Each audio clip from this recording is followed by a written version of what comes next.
Ngayong araw nga mga master, gagawa tayo ng metal shelves rack dyan sa loob ng storage na yan. Gagawa kami ng simpleng rack lang. Dalawang layer gagawin namin dyan.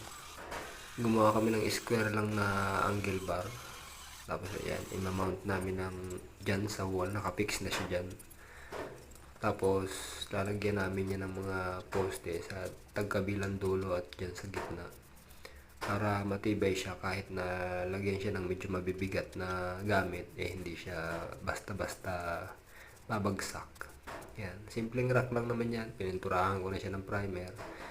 Sabay diretso latag na ng mga plywood na tinabas-tabas namin dyan. Yan, niscrew ko na rin siya dyan diretso. So yun lang, update. Yan lang yung project namin ngayong araw. Salamat sa panonood. See you next time. Peace.